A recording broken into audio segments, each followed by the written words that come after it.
El día de hoy vamos a ver el tema de asistencia urgente extrahospitalaria en relación con la generación de un entorno seguro y la expectación del paciente.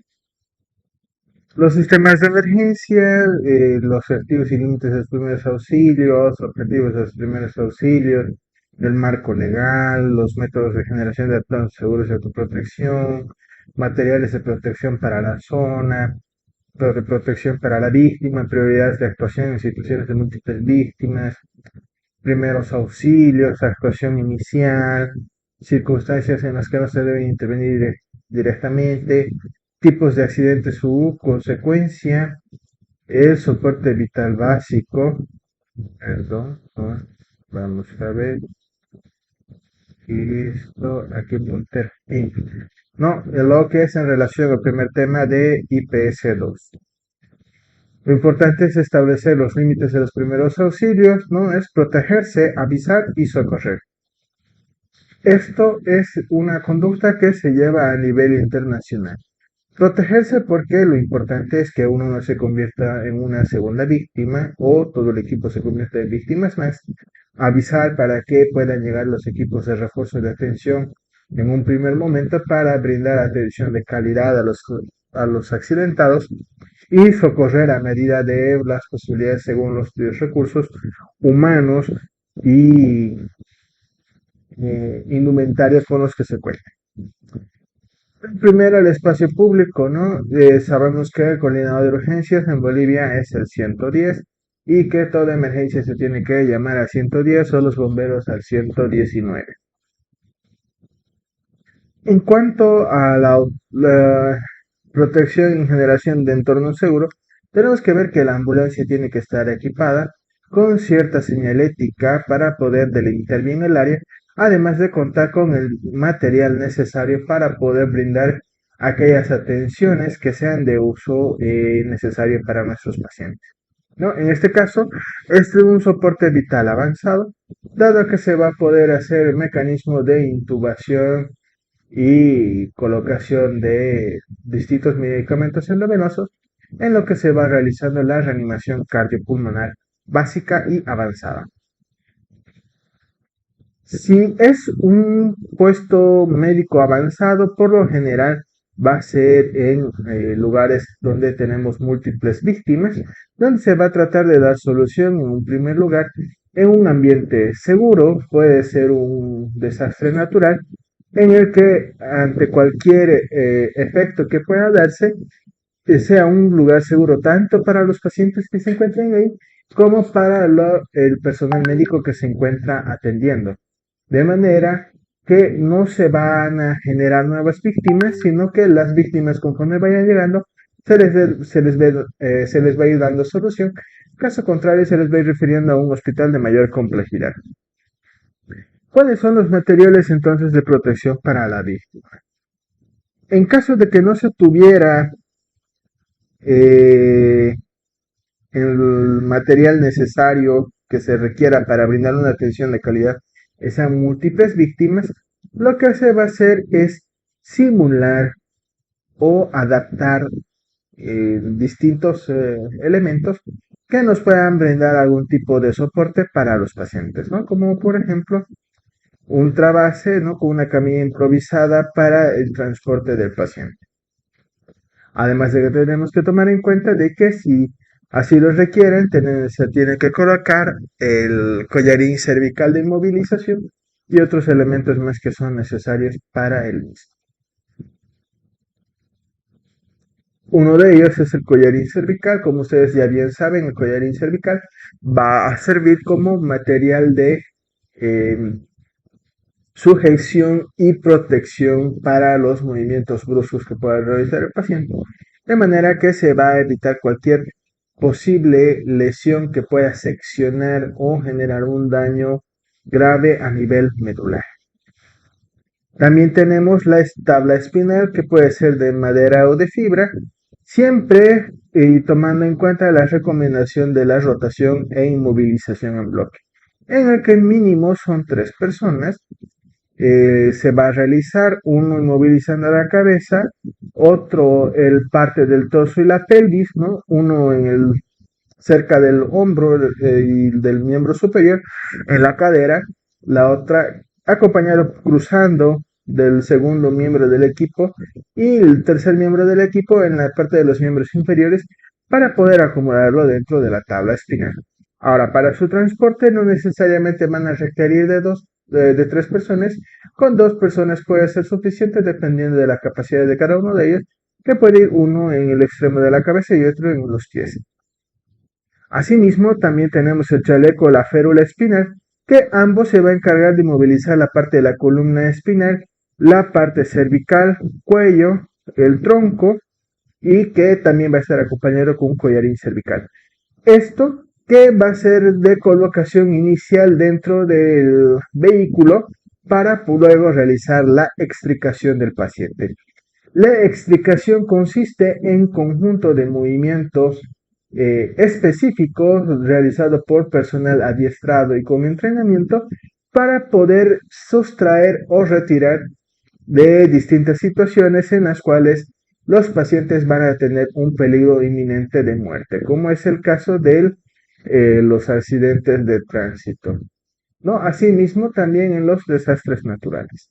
Lo hemos visto recientemente en el terremoto de Turquía y Siria. Bien, ¿qué es lo que se tiene que hacer? Tenemos un modelo de tarjeta de triaje. Se va a asistir a los que primero tienen la tarjeta roja, luego la tarjeta amarilla, después tarjeta verde, azul, ¿no? Porque, bueno, azul no sabemos el tiempo que va a tardar en descompensarse o no el paciente. Rojo porque necesita sí o sí una atención inmediata. Negro no se puede hacer nada porque tristemente ha fallecido. Amarillo que está estable pero que va a requerir de una pronta intervención médica y mientras más rápido se realice el mismo va a ser mejor para el paciente. Y el verde que hay mucha seguridad y requiere atención pero no se va a desestabilizar tan frecuentemente o tan rápidamente, perdón.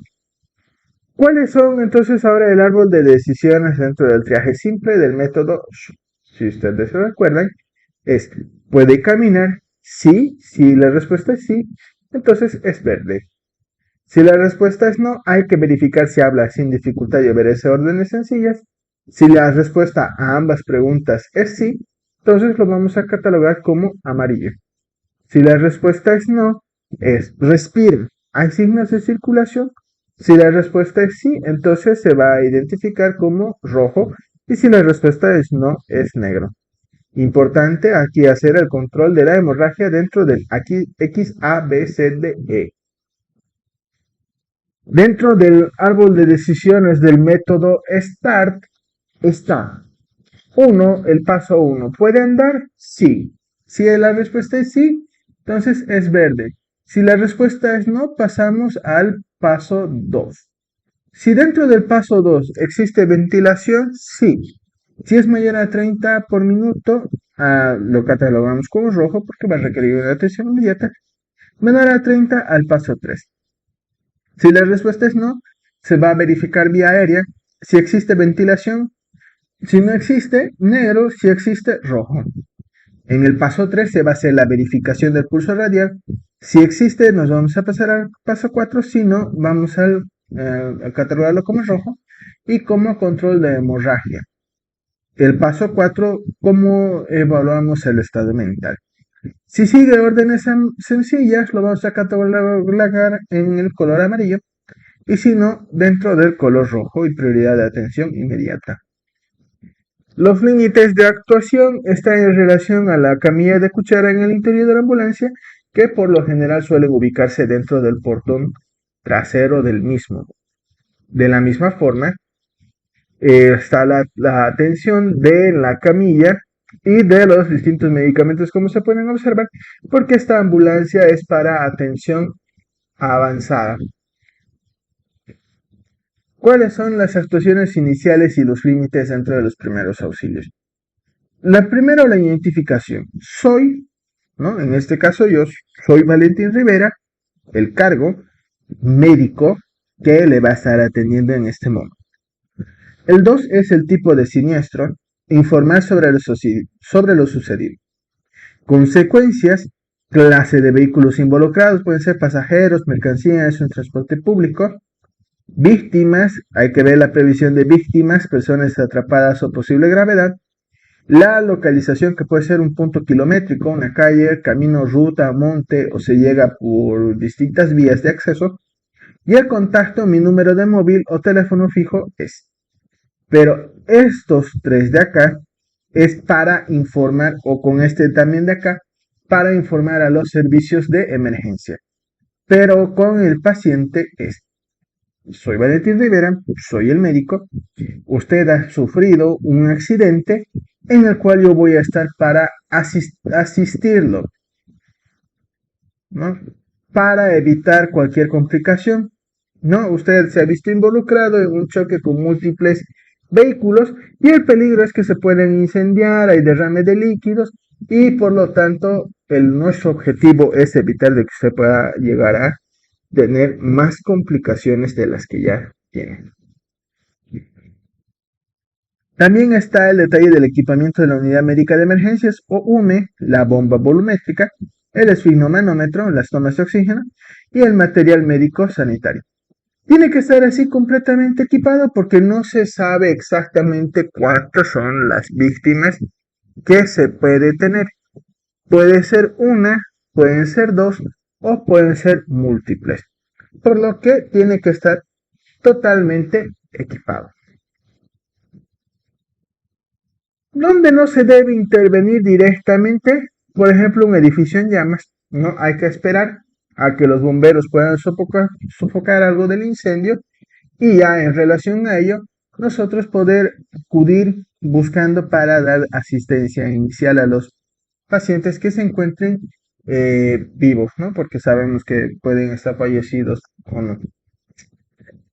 Dentro del tipo de los accidentes y sus consecuencias, está también la zona de almacenamiento de fármacos y el botiquín de la unidad médica de emergencia. Dentro de ellos, en la parte derecha, se va a evidenciar la bomba volumétrica, la estufa y la nevera de la unidad médica de emergencia. Dentro de los accidentes laborables y están los riesgos ligados a las condiciones de seguridad, puede ser debido al lugar y la superficie de trabajo, herramientas, las máquinas, almacenamiento, manipulación y transporte de productos, el mantenimiento inadecuado de las zonas y herramientas de trabajo, la incorrecta señalización, la escasa formación. Y dentro de los riesgos físicos está el ruido, las vibraciones, las radiaciones no ionizantes, radiaciones ionizantes, la temperatura y la humedad. Dentro de los riesgos químicos está la destrucción de tejidos o mucosas por corrosión, irritación por contacto con sustancias, reacciones alérgicas, alteraciones pulmonares por inhalación de partículas, asfixias, envenenamiento o cáncer, ¿no? Que estas van a ser las complicaciones a largo plazo. En los riesgos biológicos, enfermedades por agentes biológicos que se encuentran en el agua, el aire, el suelo, materias primas, animales o fluidos corporales. Y los riesgos ergonómicos y psicosociales van a estar asociados con la planificación del trabajo, tanto en la forma temporal como en la forma de realizar la tarea. Y además que estos pueden ser las alteraciones musculoesqueléticas, fatiga, alteraciones visuales, estrés. También hay que tomar en cuenta que puede ser un atentado terrorista, ¿no? Mediante explosivos, que hay que ver la situación, ver de que no pueda haber otra posibilidad de otra explosión o implosión y posibilidad de incendio, y en relación a ello recién intervenir. No siempre recuerden que la seguridad, primero la mía y luego del paciente. Aseguro mi seguridad, o bueno, valga la redundancia, aseguro mi seguridad, verifico que mi entorno esté seguro y en relación a ello procedo. Entonces, dentro del soporte vital básico, ¿cómo voy a atender a una persona caída que puede estar inconsciente? Si el entorno es seguro, hay que preguntarle, hay que acercarse y preguntarle qué le pasa. agitar sus hombros e insistir en preguntar si se encuentra bien.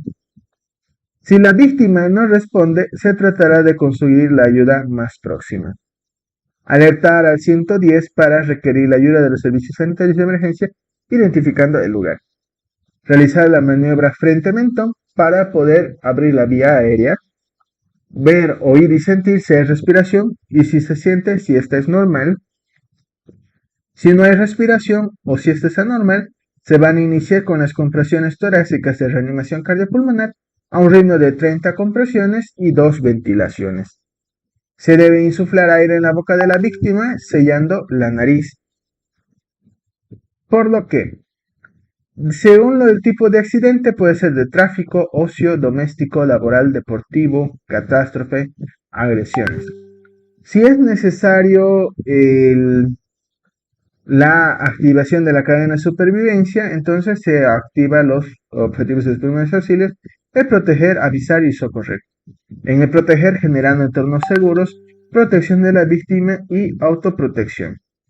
Avisar al 110 para y socorrer, ¿no? Con el ABC, vía aérea, respiración, e iniciar las compresiones de RCP. Esto tomando en cuenta que se debe estabilizar y trasladar. Los límites de los primeros auxilios están en relación a la legislación específica, los conocimientos que se poseen, los recursos existentes, la ética y la responsabilidad. Dentro de los fundamentos de los primeros auxilios está que van a ser todas aquellas medidas o actuaciones que realiza el auxiliador en el mismo lugar donde ha ocurrido el accidente, con el material improvisado hasta la llegada del personal especializado. Se van a clasificar en emergentes y no emergentes. Los emergentes porque va a existir una situación de muerte potencial para el individuo, y los no emergentes que no van a implicar en un peligro inminente de muerte para la víctima. Los objetivos: reducir las lesiones y estabilizar el estado del accidentado, tratar las condiciones que atentan contra la vida, como las hemorragias y el sofoco, proteger heridas de infecciones y complicaciones, aliviar el dolor y la ansiedad del herido o del enfermo, acomodar al paciente en las mejores condiciones posibles, transportar al paciente para que reciba la asistencia médica lo más antes posible, ¿no? Siguiendo el orden del PAS. Proteger, avisar y socorrer. Lo primero, dentro de las normas generales, es estar tranquilo, pero actuar rápidamente, con la confianza que se va a dar a la víctima y con los que se van a encontrar en su cercanía. Por lo general, los testigos suelen ser temerosos, pero aparte de ser temerosos, están en pánico o sobreexcitados. Por ejemplo, el que va a brindar los auxilios tiene que mostrar la mayor tranquilidad posible para que los que se encuentren de forma estable puedan ser una mano operativa y de apoyo para el que va a brindar estos auxilios. Hacer una composición del lugar es que cuando se llega al lugar del accidente no se debe comenzar a actuar curando al primer herido que se encuentre, sino que pueden haber heridos más graves y que van a requerir una atención en un primer lugar. Debe saber si se existen heridos ocultos, si las posibles fuentes de peligro, como la amenaza de derrumbamiento o ruptura de canalizaciones de gas o de agua, fuego o entre otros. Hay que mover al herido con gran precaución y además de asegurarse de su estado y hablarle proporcionándole los primeros cuidados. No se debe movilizar por lo general a los pacientes. Si es para aplicar los primeros auxilios, evitar el agravamiento de sus heridas y protegerlo de un nuevo accidente. Estas tres excepciones sí van a permitir que nosotros podamos movilizarlo al paciente. Se debe examinar bien el herido, investigando si respira, si tiene pulso, si está consciente, si sangra, si tiene una fractura, si hay quemaduras o no, si hay pérdida de reconocimiento, y ver si no estamos perdiendo ningún detalle que pueda perjudicar o ayudar en la atención de nuestro paciente. No hacer más que lo indispensable. Si se hacen muchas cosas, se va a retrasar el traslado de la víctima y por lo tanto el que brinda los primeros auxilios es estabilizar y trasladar, no solucionar, porque la solución se van a dar efectivamente en los centros sanitarios. Se debe mantener al herido caliente, no tampoco un calor excesivo, porque el objetivo es evitar de que pierda temperatura y con ello pueda tener complicaciones, ¿no? No se debe dar de beber a una persona inconsciente porque no va a poder tragar y hay un riesgo de sofocación, porque este líquido puede entrar en las vías aéreas. Se debe tranquilizar a la víctima porque el accidentado va a tener miedo, hay que hablarlo, hay que hablarle, va a estar angustiado, pero hay que tratar de tranquilizarlo, no calmar sus temores y levantarle el ánimo, además de que indicarle de que hay gente que se acerca y que van a ayudarle a él también para que pueda mejorar más rápidamente.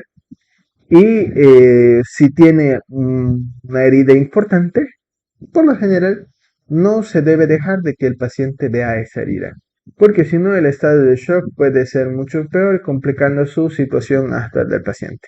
Y tampoco no se lo debe dejar solo más que un corto periodo de tiempo en lo que se puede estar brindando a su alrededor.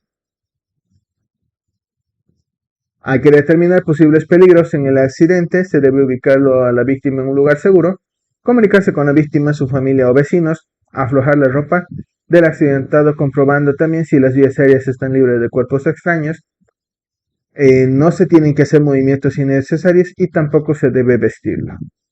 Si está inconsciente, pídele que mueva cada una de sus cuatro extremidades. Esto nos va a ayudar a determinar una posible lesión a nivel medular. Y se le va a colocar en posición lateral, esto para evitar la acumulación de secreciones que puedan obstruir las vías aéreas respiratorias, como el vómito o mucosidades. Se lo va a tapar para mantener la temperatura corporal, proporcionar seguridad emocional y física, no obligarlo a que se levante o moverse si se sospecha de fractura. Para ello siempre es importante inmovilizarlo. Tampoco administrar medicamentos analgésicos si es necesario. No dar líquidos por vía oral en inconscientes, no dar licor en ninguno de los casos y tampoco hacer comentarios sobre el estado de la salud del lesionado, especialmente si éste está inconsciente. La valoración va a consistir en la recogida de datos del paciente que puedan ser útiles para la actuación del auxiliador.